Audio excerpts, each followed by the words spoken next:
I call on Mr. Torre. Hindi ko maintindihan kung anong utak meron ka, kung anong puso meron ka, kung anong kaluluwa meron ka. Itong taong ito, nahalal siya, ginawa niya lahat ng paraan para mahalal, para mabalikan tayong mga Pilipino. Pagtanaw, wag na ng utang na loob, pero yung pagrespeto mo sa mga taong tumulong sa'yo, wala yan sa kanya. Kasi kung may kahulugan yan, nagsalita na siya at itinigil niya ito. Kasi kung ikaw ay nasa ibang bayan at nakita mo yan, parang gusto mong lumipad ka agad at sabihin na, ano nangyayari sa bayan ko? Pero mo yung message niya ka, Erica, he was talking, doon mo makikita yung greatest disconnect ng Pangulong ko, no? Ang message niya, freedom and liberties. Wow. Ang message niya, courage and patriotism. Ang message niya, revitalize and have a united nation. Pag-declination point. How can you even issue yung mga kaibigan ko sa PCO? Seriously? Gagawa kayo ng message sa National Heroes Day na ganyan? And calling para bagong Pilipinas? Hindi ko yun maintindihan. Siguro, mahina ang isip ko kaya hindi ko maintindihan dahil ilang beses kong iniisip at pilit intindihin bakit ginaganito ang KOJC.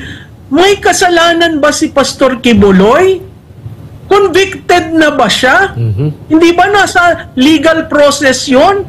At ang lahat ng tao may karapatan to exhaust all legal remedies. Exactly. Correct. Hindi ko yung maiintindihan kahit na sabihin mo na akong pinakamahina na isip.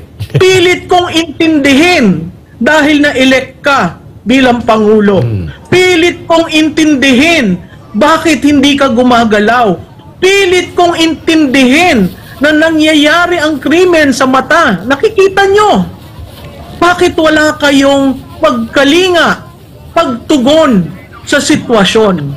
Hindi ba yan ay isang leader na galit sa bayan mo? Kaya ako bumabalik ako, nung naalis sila sa Pilipinas, ano kaya ang psychological framework ni Bongbong Marcos? The fact, Di ba, ang sinabi, na manalo at magkakaroon ng redemption? Since day one, nagkaroon ba tayo ng redemption? Wala. Redemption ng pangalan niya? Wala. So ako, bumabalik ako dun sa thesis ko. Buminabalkan niya ang bayan dahil sa ginawa sa kanila 36 years ago. Pwede. Nakita mo ang korupsyon, ang gutom sa kapangyarihan at pera. Di ba? correct. Ito ba yung susukli mo sa bayan na binigyan ka ng pangalawang pagkakataon? Di ba? Nakakapanghinayang dahil ang pang-apat, ka Erica, Dahil ba? ang sense ko dito, tinitingnan nila kung paano ang Duterte gagalaw. Kung gumalaw ang Duterte at pumunta dyan, hindi ba magde-declare sila ng martial law sa Davao? Pwede. That can be possible. Diba? That can be possible. They are all the elements of a declaration for martial law is there in Davao. Anong gusto nyong gawin? Sinusubukan nyo ang tao? Pagkatapos, kayo rin na matatakot. Kunyari, dyan sa highway na yan. Nabalitaan ko na may mga gustong pumunta dyan, pero sinarado ang both sides. Yes, ma'am. Balita ko rin, merong mga checkpoints na tinatayo dahil sa nangyari dyan sa KOJC. Tapos sasabihin sa isang balita na talagang may destabilization, ay sino ho ang nagsimula niyan? Kung kayo'y nagre-render ng tamang trabaho, tamang pag-iisip, pagkalinga sa bayan, wala ho tayong pag-uusapan na destabilization. Ay, kayo ho ang nagde-destabilize ng sarili niyong estado. Tama po kayo. Diba? Kaya ako, nagugulat ako kasi ang daming text kong natanggap eh. Sabi ko, abay, kala ko'y bakasyon. Anong nangyayari?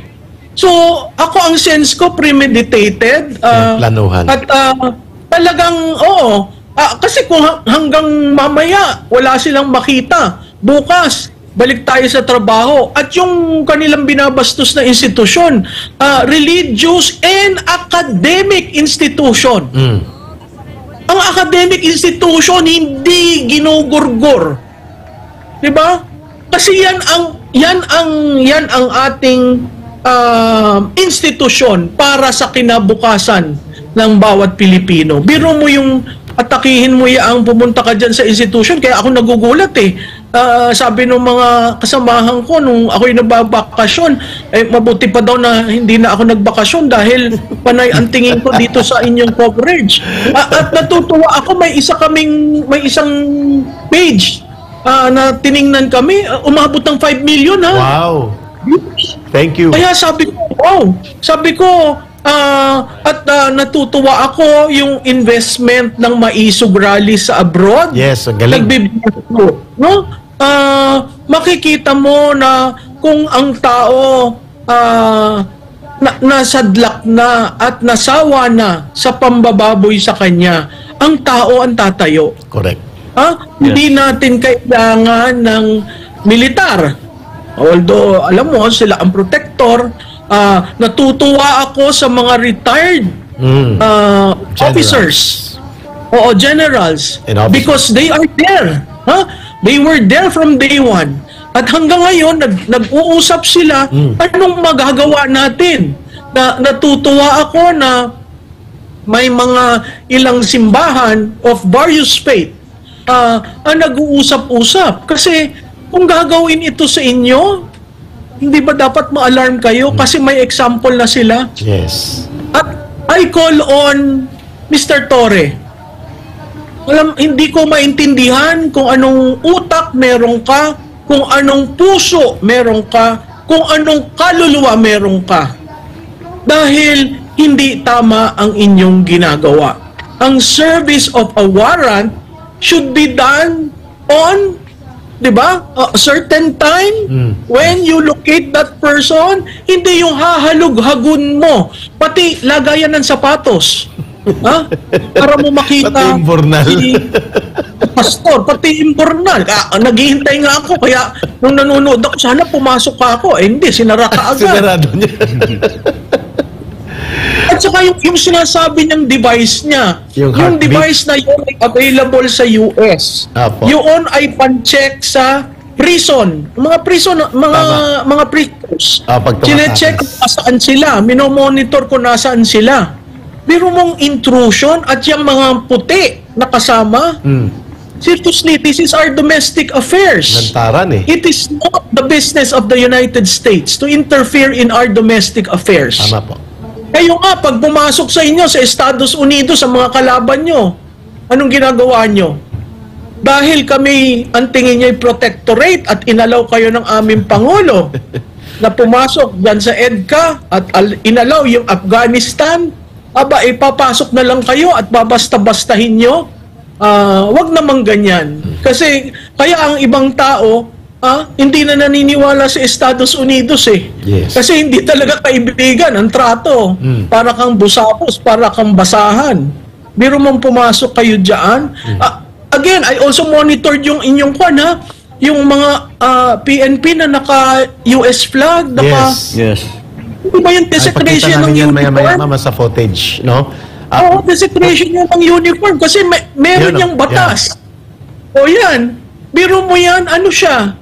Pilipino o dayuhan? Yun nga ma'am kasi mapaglapitan nito, pag tinatanong sila, umiiwas tapos pinapari nila.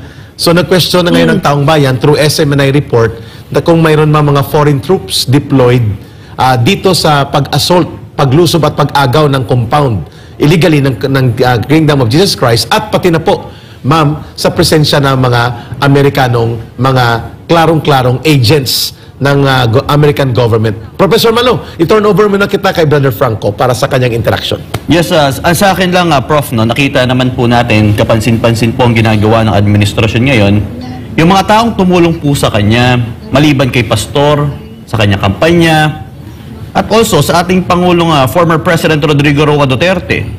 Di ho ba, kung hindi ako nagkakamali, pumunta rin po si Marcos Jr. sa libingan ng mga bayani, ang nagpalibing po sa kanyang ama ay ating former president Hindi mo na nagpasalamat.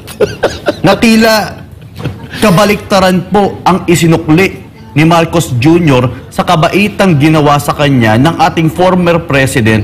At gusto ko lang din idagdag, pati sa hanay ng kapulisan kung paano binigyan ng dangal ni PRRD ang bawat kapulisan sa ating bansa, ang Armed Forces of the Philippines. Ang isinukli ni Bongbong Marcos ay ang mga PNP na pumapatay at nanghaharas ng mga inosenteng sibilyan na mga manggagawa po ng simbahan. Prof. Alam mo, ako sa tingin ko, ang tinulungan ng taong bayan, ang tinulungan ni Pastor, ang tinulungan ni Vice President Sara Duterte, wala siyang tinitingnan ng utang na loob. Hindi niya yan karakter. Babalik uli ako dun sa thesis ko. Itong taong ito, nahalal siya, ginawa niya lahat ng paraan para mahalal. Para mabalikan tayong mga Pilipino. Yaang pagsiservisyo, isang bagay yan. Ang pamumuno, isang bagay yan. Ang korupsyon at smuggling, isang bagay yan. Ang pagtanaw, wag na ng utang na loob. Pero yung pagrespeto mo sa mga taong tumulong sa'yo, wala yan sa kanya. Kasi kung may kahulugan yan, nagsalita na siya. At itinigil niya ito. Kasi nagkakasakitan na ang mga tao. Anong klaseng leader? Yung manunood ka, magpapadala ka ng statement, Professor Malo, ma'am? ng